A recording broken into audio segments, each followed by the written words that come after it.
It is now time for another interview from the backlot. This episode's guests, stars of Faking a Murderer, director Stu Stone, and producer Adam Rodness.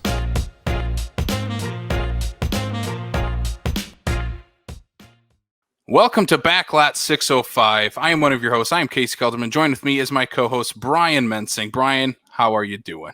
I'm doing pretty good today. I am very excited for this, Brian, because I can see right behind you, we got Faking a Murderer poster behind you. That's because we are joined by the dynamic duo behind this film, Adam Rodness, Stu Stone. Welcome to the podcast, gentlemen. Thank you. Thank you for having us. I was going to say that. Thank you for having us. And Brian, thanks so much for the support on your wall. I mean, of course, the entire bedroom wall covered with us. Did you get like a sponsored wrap? Like, do they come like wrap your room? Is it like vinyl? Does it peel off? Is it like a fat head?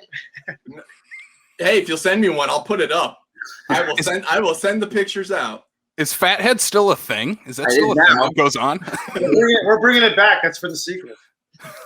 Fathead, the sequel. Gentlemen, I'm very excited about to talk to you about this because Brian and myself, we were talking before you guys popped on how much freaking fun we had watching this movie. Because when we were sent this over, all I knew was that it was described as Borat for the true crime world. And that's what we were sent to us. So how would you guys describe the movie? Is that something you guys would describe the movie as, or is there a different way you guys would describe Faking a Murderer? That's a way to describe it that way is a way to give someone like a lot of information. They now like sort of have an idea of what's going on. Like me personally, I love watching a movie without knowing that information, and I like just to figure out what the hell I'm watching as I'm watching it. But listen, if someone wants to know what kind of soup they're getting, it's a chicken soup, and it's got. I mean, we actually pitched it as like a family movie because we had like our family in it. So we're like, oh no, it's a family film, and they're like, oh, okay, and then that kind of fizzled out. So we ended up it not being that type of movie. Although I want it to be more in the Disney genre. No, that's not happening. But yeah, I think like it's a hybrid. It's certainly a hybrid. I would say that 90% of the people that appear in the film have no fucking idea that what is going on, which is awesome. And, that's a real tough style to sort of pull off successfully. And there obviously have been. Borat is a great example of that being pulled off successfully. I would say there's a show called The Push. That's like a really great thing. I don't know if you've seen that, where this guy convinces someone to kill someone. It's like it's on Netflix. It's really good. But there's been this sort of style that's been going on, this hybrid style that we sort of dove in knee deep or neck deep, I guess. I think like it was a social experiment. It's something where like Stu and I are such like true crime fans. Yeah. The deep of it shows like The Staircase, Making a Murderer, The Jinx. These are all shows that we were like, this stuff is just too good. Like it has to be produced. Like it has to be concocted in a way that these people are creating the storyline. And we're like, well, that's what we should do. We should concoct our own true crime storylines, see if the public would buy into it. And I think that it worked. Yeah. I mean, we had been making these horror movies previously. We have some horror movies under our belt, and we love the genre. We do these like stoner horrors. And the last movie we did was called Jack of All Trades, which is a legit documentary about like baseball cards and my father and a whole bunch of stuff. And so after we did that movie, the style of shooting that movie and just seeing it unfold on screen as a viewer, and just it was so it felt like I was a part of it, even though I am in it. I guess that's a bad example, but you're watching the movie and you're like kind of going on this journey. And it was like, we had just come off shooting a documentary. We wanted to do another horror kind of movie. So we decided, let's shoot a horror movie in this style. And, that's sort of what you get here.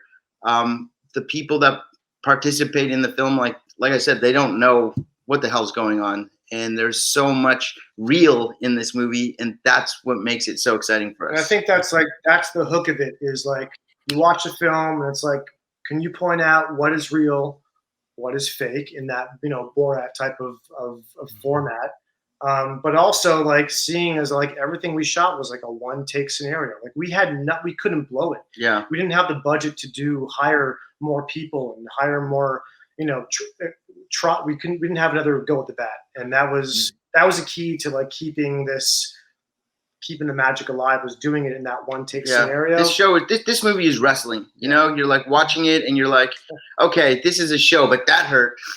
Like that he really fell off that cage. Like that really hurt. Like that's kind of what this is. And we're taking like, comedy that we grew up with, like even in the horror genre, stuff like Transylvania 65,000 and, UHF and that type of like ridiculousness, putting these like ordinary two guys who have no business in the situation and seeing how it unfolds. And that's where I think a lot of that humor comes from. So one of the questions I have, and you've kind of poked on it in a couple of different instances, before you did this, you did Jack of all trades. So you did the straight up documentary, and obviously, the history have shown that you guys have dabbled and done horror in the past and whatnot, and huge fans of the true crime, everything like that. What made you go the mockumentary style as opposed to just doing like the making of a murder and stuff like that, like you see on like Netflix and stuff like that, as opposed to saying, we're going to throw our comedy into it this time around? Well, secretly, we've been making horror movies for 5 years now, but they're really comedies. Like even if you look at our horror movies, they're all like pretty funny. But I think that, listen, we had this opportunity to sort of pull the wool over people. And I think Borat is an interesting comparison, but he's also a character. So like as a viewer, that that's not real because that's Borat. This is not that. Adam and I are Adam and I, and we're interacting with our real family, real detectives, real police, a real assistant who really goes to look for the real body that she thinks is in the trunk. All this shit is real. And so, it's not a mockumentary because of that. In a mockumentary, everybody's in on it. Everyone has a script. Everyone kind of knows what to improvise.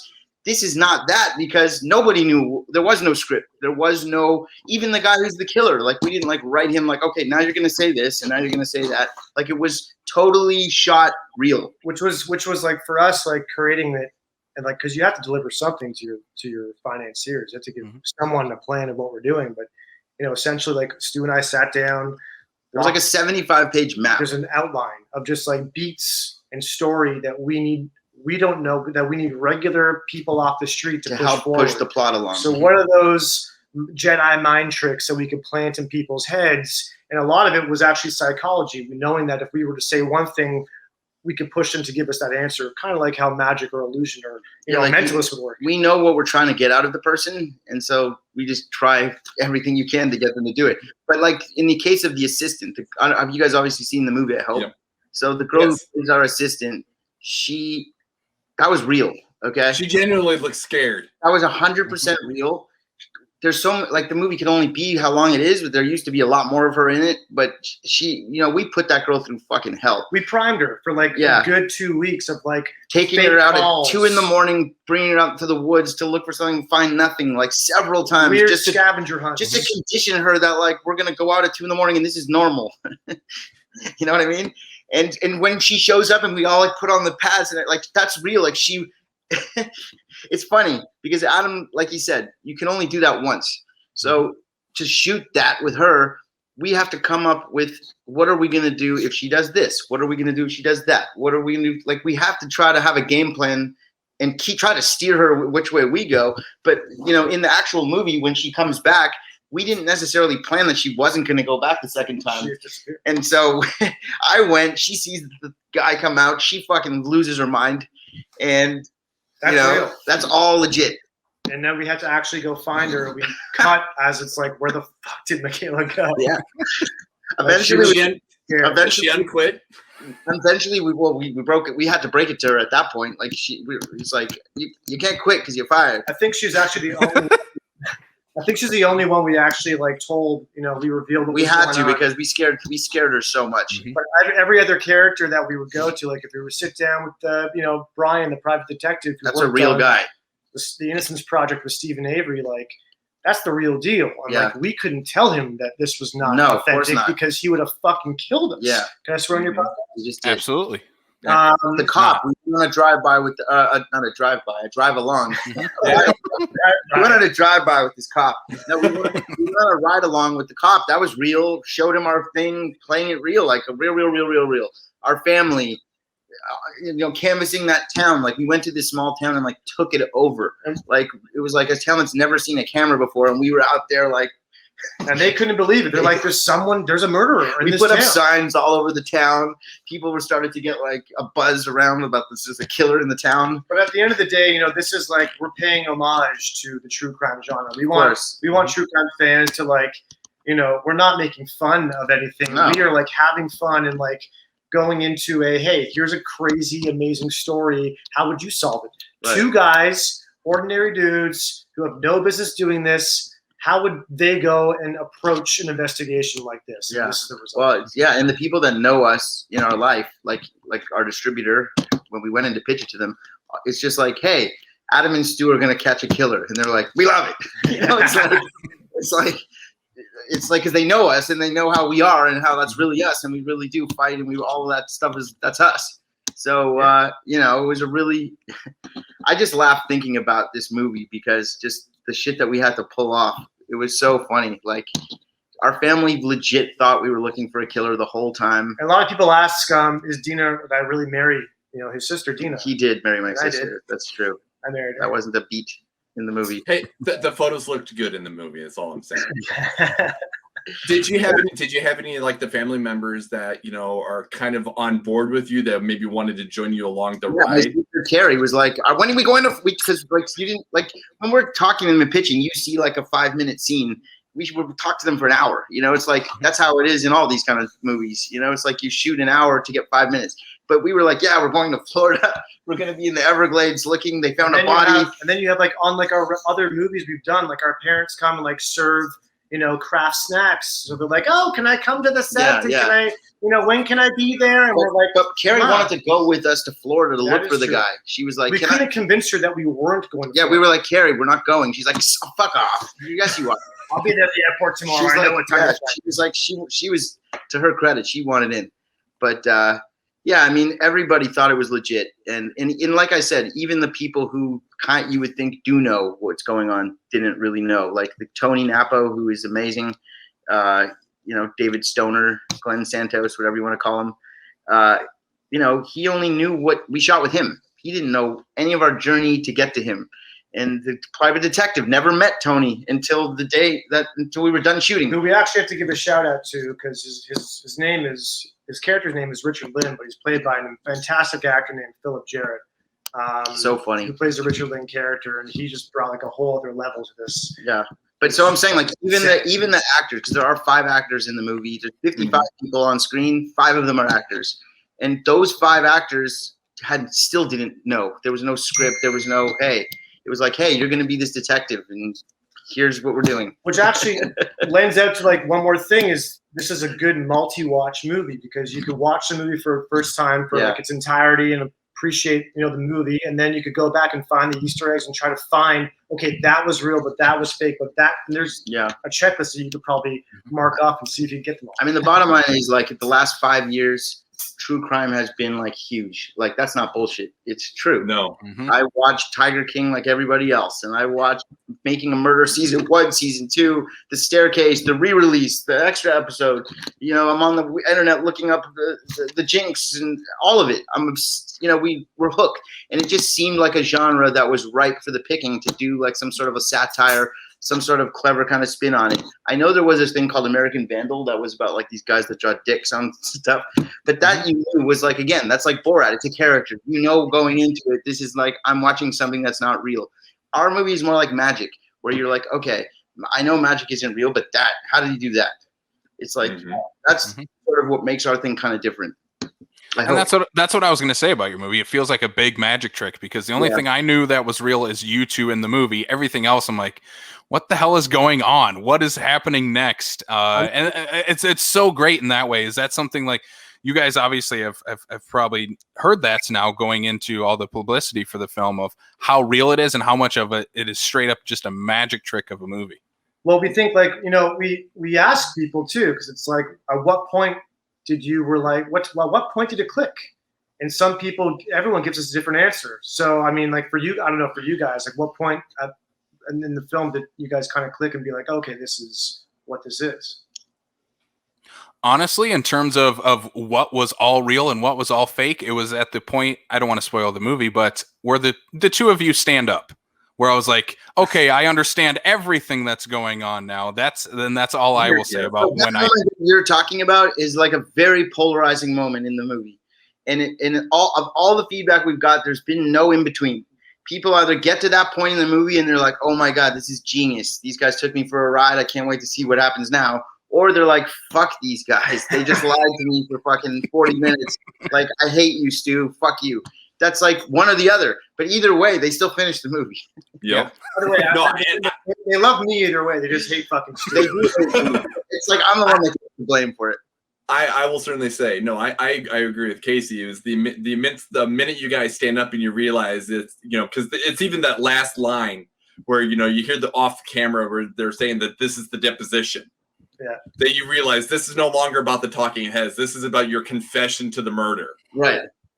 That just completely, it's one of those ones where you can have, I've run into those movies where you can have an absolutely bad movie, or you feel it's a bad movie, but you get that last 30 seconds that just makes you realize that everything before it was a masterpiece, and you just didn't understand it until you get to that last 30 seconds. Well, that's why I say it's a multi-watch movie. Like, you got to go back and we did that on purpose. Like, it's an interactive type. Yeah, there's of film. so many Easter eggs in this movie. Like, I don't want to give shit away, but it's like if you really watch. I think we've given it all away. No, but if you watch, look at name tags on guys. Like, just look. There's like clues that are just like. If you watch the movie again, knowing what you know, you'll see that the case is solved right in front of you. Like, all the clues are there. And, full disclosure, I do have to admit, we're not like traditional, we're not graduates of NYU film school. Okay. I was a child actor. Adam is an actor. And, we came into this with sort of like a performance background already. Right. But also I worked with Chris Angel for many years. I worked with Jamie Kennedy, hidden camera stuff for many years. It's not an accident that and he worked with Jamie too. That it's not an accident that we have developed sort of this, that's sort of how we look at things now. It's like, how can we fuck with people? It's like, how can we make our shit different than everybody else? And that's the best way to go about it. Yeah.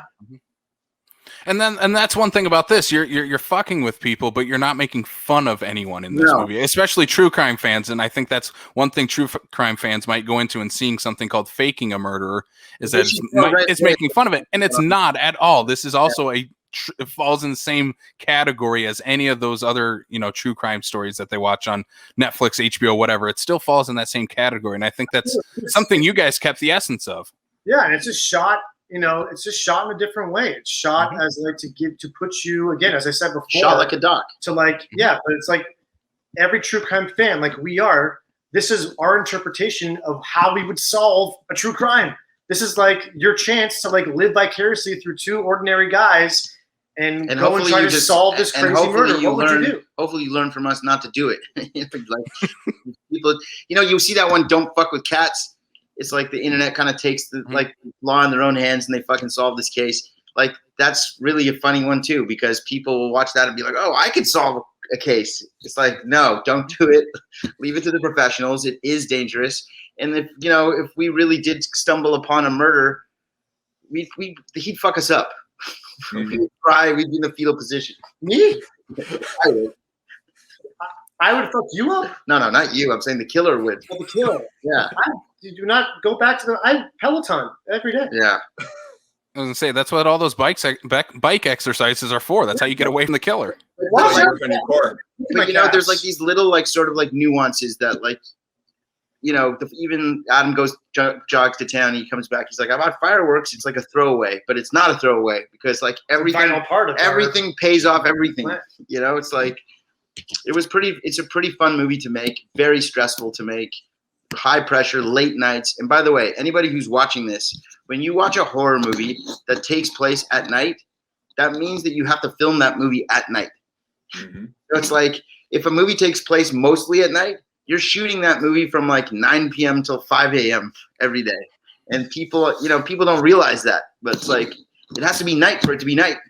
And and so it was a lot of late nights, a lot of overnights, not a lot of sleep, a lot of coffee. I actually wasn't drinking coffee which is crazy. I decided to quit coffee when we were shooting that, and I was drinking hot chocolates for some reason instead of coffee. He thought he was cool. He's like, I'll just have a hot chocolate, marshmallows.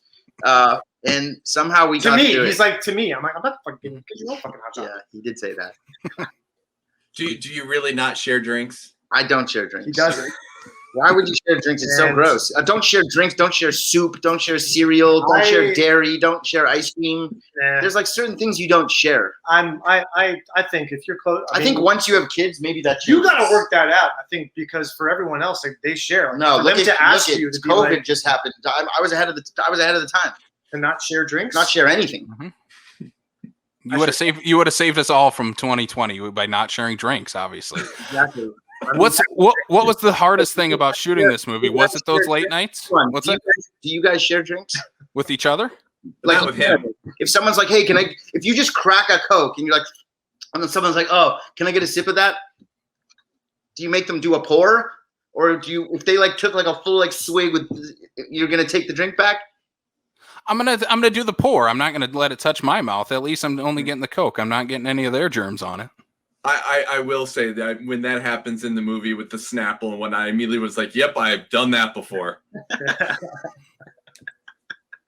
not because I think that but I don't know where they've been. Of course, I know where my mouth's been. But I think like it's like good for like people to like connect with that too, because like if they find something inside them, then that's the whole point. You know, we want to connect with people out there. Like who's the Adam and who's the Stu? Yeah. You know, like people who are watching. There's usually you watch things together with someone. So it's like one of you is going to relate to me, and one of you is going to relate to Adam. Maybe both of you probably relate to me. Let's be honest. But you know, I feel sorry for you. Then I was going to ask you, what was the hardest thing about this? Was it either shooting at night, keeping the secrets, or anything else that was the hardest thing about making this movie here? I'll let you go first. I think that the late nights were not an issue. It was more of keeping ahead of all of the like the physical interviews and the last minute dropouts and keeping the schedule together to make sure that we had enough experts to sell the legitimacy of what we were trying to pull off. Like people would, we'd get a call the night before, like, "Oh fuck, the guy, he can't do the interview. He's got to go on a case.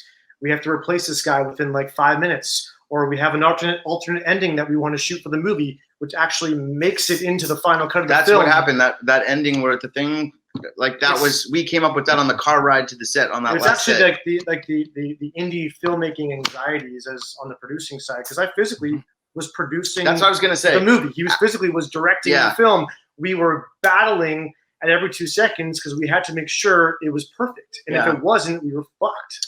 Yeah, it's 100. That's really a good point. And it was really meta. Like that's what it was. So that was my answer. No, that's a good answer. I have my own answer. Because you were like, "Oh, that's good." No, I have an answer as well, but I would like to just like put a little whipped cream on his answer. Yes, we look like we're having a great time on camera, fucking with people and going on this investigation. But in real life, I really was directing that movie. He really was producing that movie. We really were on a budget. We did have a crew that we kept completely in the dark. We really were dealing with all of these intangibles that aren't typical of a normal shoot, because you're dealing with people who think this is real. And so you want to keep that up at all times. We had a whole language we spoke. If I was like, "Adam, do we have any pineapple juice?" The camera guy knew that means roll. It's like we would roll camera before the person, before the person even walked in the room, so that the guy, we never have this moment where we're like, it's like they're not in a movie. This is real. Getting the cops to take us on a ride along, that was hard because we legit showed him thing and we could have got arrested. Like the guy would have been like filing a false a false case or something. But like that was it. Like trying to like make sure that we had enough to fill and entertain and also like provide a real storyline that took us from a beginning, middle, and an end. Right. And we had such a tight schedule to make it there's no stress. Because you got the budget you got, right? Like we shot that movie for like what a Marvel movie would spend on their pretzels for the shoot. You know what I mean? Like their pretzel budget is what we had to make this. So what was yours? What was your hardest? I was going to say that, like, for me, the editing process was probably really a hard challenge for me because I don't want to cut shit out. And, you know, and it's like the first cut of the movie is 100 minutes. Like, to me, I'll watch a movie that's 100 minutes, but you're dealing with people that, you know, need 88 minutes or whatever it is. So, like, trying to decide, like, what stays and what goes is always hard in any movie. Especially one when you're just free flowing like this, where there's so much good, like everything's good. I think we shot like 100 hours. 100 hours to make 85 minutes. So you can imagine I could cut a whole other movie with the footage we didn't use. And there's so many people that we were participated in our journey that got cut out because, you know, you got to make time.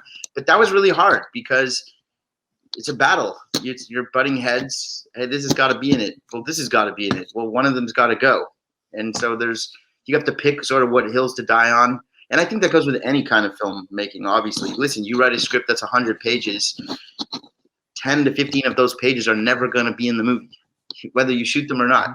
And so it's like, which 10 to 15 pages, like, do you want to do with that? Well, if we wrote it, we love every fucking page. Yeah, it was a tough battle. Yeah. Yeah, that's a good one. Editing was tough. It's always tough. And of course, listen, at the end of the day, it's all about eyeballs, and the real challenge is getting people to watch an independent film. And it's a very more of an even playing field now for us because like nobody's really in the theaters. It's starting to happen again, but everybody's sort of doing the digital release stuff now, and you know we're on an even playing field with everybody at this exact moment in the history of time. So I'm just going to be curious to see, like, you know, what's the reach? What, like, we have the pressure to go in and talk to you guys and not and you guys. I think that's the best thing is that, like, for us, this is the only film that we've done that we haven't been able to do a public screening for. So we have not heard or seen it for ourselves what people are taking away live reaction from the movie, and that's really difficult as filmmakers because thrive, and that's the reason we make these things is to get the reaction. We want to be people, in a especially in a movie like this. Yeah. So, like, you know, hopefully we get to do some live screenings later this summer, which is really coming close. But yeah, that would be awesome. It's also just, again, like this whole push and campaign. It's just like, that's the challenge, getting people to watch a movie that they don't necessarily have heard of. They don't know it. Like, are they going to give it a shot? Do they trust you guys in your opinion enough that they're going to try? It's like, will they tell a friend? It's like, that's how the only way we can win is if guys like you like it and tell somebody, and then they tell somebody. Like, that's the only way we can win. So hopefully it starts here, and to give more too, because we want to do more of these movies in the same type of style. Spoiler: the rolling paper company, that was real. Like, that guy's really has the rolling paper company. He really came and pitched us, and we could probably send some to you guys, but he actually made us, for putting him in the movie, rolling papers, like faking a murder. Oh, that's awesome. That's awesome. They come with like filter tips. They have like the logos and the credits on the back, and it's made by Ziggy, the company. The guy came through in the end. So we didn't need him for the legal fund, but we definitely have some legal fun. Where are you guys in South Dakota? We're in South Dakota. We're on the border of legal fun at this point. I was gonna ask. Almost there. Yeah. Almost there. Fund. Great. So do you think that, like, based on your general knowledge of your friends and people, you guys are taste makers. You do a podcast about film. And, obviously people trust your opinion. When you watch this, does it feel like something that would have like that word of mouth appeal? Is it something that you would watch and say, guys, you got to check this shit out, it's wild? Or is it more like, I think for me, like, there's a couple people I think of just immediately off the top of my head, but that's because I know, like yourself, they're the uber true crime type of people. I'm like, you know what? Sometimes, you just need to have a little bit of a break. Okay. You know what? You've done all of this here. Take a break a minute. Go watch this. You'll enjoy it. At least I hope you'll enjoy it. But I mean, I've already I had a guy from earlier today at work and whatnot. I was like, so later on today I'm doing this, and he's like, where can I find this? I'm like, you can't yet, but you will be. Yeah, soon. And Adam actually knows exactly where. This would be a good time for you to tell us. You could find this movie on a bunch of. I mean, we're going to VOD. I think we got picked up in almost every single outlet, so that's a good sign. But that's the calculator. Then just kind of the number crunch here, and that carried the zero. That brings us to No, there's a good list. So people who are listening right now or watching, if you've made it this far and haven't turned it off already, we can tell see more you, of us banter you like can this. see more of this. Okay, you can watch us on DirecTV. DirecTV is good. Dish Network. That's a good one. Cox. Big Cox guys. Well, I mean, I'm like a larger. Average Cox guys. Average Cox.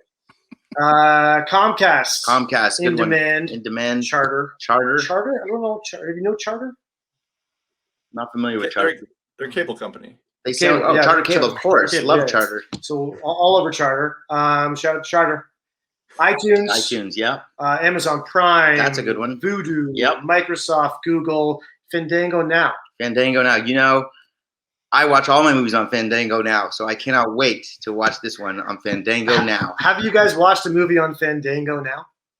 No, but I'll watch it on iTunes. I was gonna say I actually do use Fandango now. Yeah. Well, I do too, but iTunes is like my go-to. Yeah. I applaud you guys. So have there been some movies that you when you watch this, is there like a comp that you can think of? Like you're like, oh yeah, this kind of reminded me of X, Y, or Z. Actually, that's the next question I was going to ask you too. It's the one I always finish any interview off with. Is I love double features. I like if I watch one movie, I'm like, well, I need to watch something else akin to it. And I'm trying to think of something to pair with your movie, and I cannot think of anything. It pairs well with a nice like a joint and some popcorn. Yeah. No, listen. I'm trying to think. Like Project X is an interesting thing because like that's shot in sort of, but that's still a movie, and you know you're watching a movie. Right.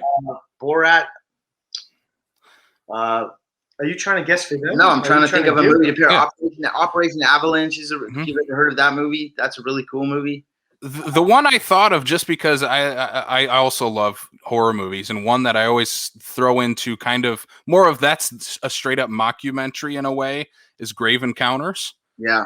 If you guys have seen that. So that it's nowhere near in terms of like the style of what you guys did at all, but in terms of not really poking fun of, but also like having fun with a certain subgenre, like ghost adventure style of movies. Yeah. Yours is like the I would say kind of a true crime version of what that movie's trying to do, but that's a good one. Like Paranormal Activity.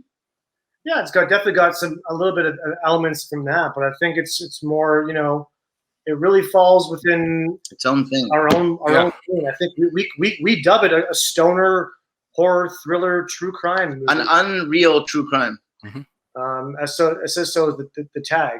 An unreal true crime story, as it says behind you on your wall there, Brian. Let me get to the there we go. There we go. An unreal true crime story, and I think that's the best way to do it because it's not a mockumentary, and yes, it's not a traditional scripted movie. It's something of its own. It's a wild ride. It is unreal. It's a true crime story. We have a lot of fun, and we hope you guys get to watch it and give us your.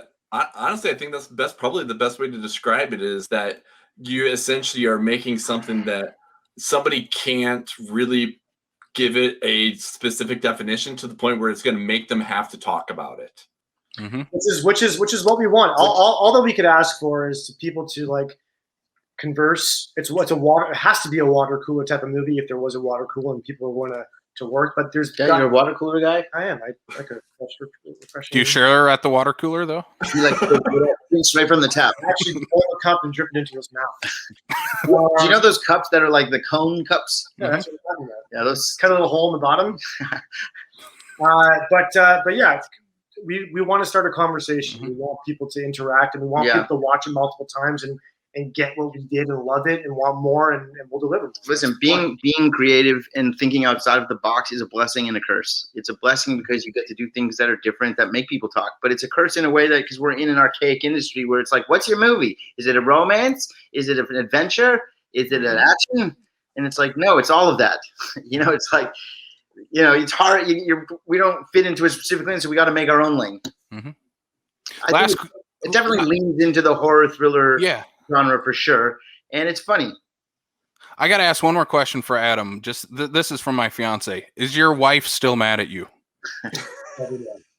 Actually, I could tell you I have like the coolest wife in the entire world, and she allows me to go out and like do this crazy stuff and I'm, gone for weeks at a time, and I come back, and we got 2 beautiful kids, and she's put up with all my shit. And even before I came along, she put up with all of his shit because I actually married his sister on purpose because I love her.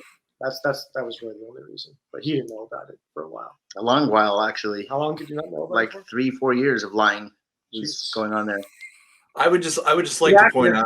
Good. I would just like to point out too right now is like if anybody watches this, will realize while they're watching that movie that the banter between you two is legit. Is completely legit and authentic because it's who we are. There's the camera when I think it works. But also we've once been you're immersed on, in each other. But once there comes this like moment, this like aha sort of moment when you're making a movie like this, or even if someone's on a reality show or something like that, there's a point where you stop. The camera's not there anymore. It's like you just let it go and you just be yourself, and that's when the magic really happens. It's like when people. The worst thing you can do is ask someone who's not an actor to act. So the best approach to dealing with people who are not actors is don't let them act. Have it be real. And so that's the approach that we took with this. We have a cast of 50 non-actors in this movie, and I assure you they are not acting. And it's a lot of fun, and hopefully people will fucking not hate us after they watch it. I'm going to break the drone. Yeah. Well, not officially. Yeah, it was very official. No. First of all, it's his fault. It's actually Adam's fault because there was like when you buy the thing and you can like check the warranty and you mail it back, and then he didn't do that. We're not in 1994. Like, you don't check the fucking box and mail it back. If you check the box and you mail it back, then they would have replaced it. Beyond that, you broke the fucking drone. No, the warranty was used in his exercise. He likes to exercise on the Peloton, but he's not like to exercise on the warranties. I don't think that's true. Wild ride. It is just like this movie, gentlemen. I highly recommend to anyone listening. This movie is, like we've talked about and gushed about here, it is a wholly original movie. It is unlike anything you've ever seen. And like if people obviously know me and Brian's taste, you're gonna fucking love this movie. So that's what we came for. Stat. Yes, thank you. We put that on the poster. You're gonna fucking love this movie. Yes. Gentlemen, I'm going to ask one more time. Give us a plug where they can find it and the release dates again. All right, I'm going to go to my calculator. August the 6th is the big day, and obviously that's not the finish line, that's the starting line. So if you're listening to this or watching this on August 7th, 8th, 9th, if it's September 13th, if it's October 2022, the movie's still available, and you can still watch it at the following places. DirecTV, Dishcox. Dishcox. No, Dishcox. Comcast, In-Demand, Charter, iTunes, Amazon Prime, Vudu, Microsoft, Google, and Fandango now. Yeah, Fandango now. Casey likes to watch his movies.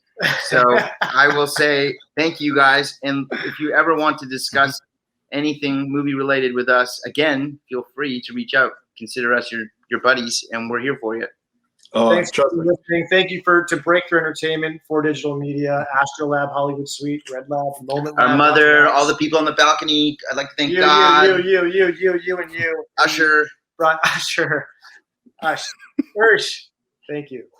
And Casey and Brian, man, pleasure to speak with you guys.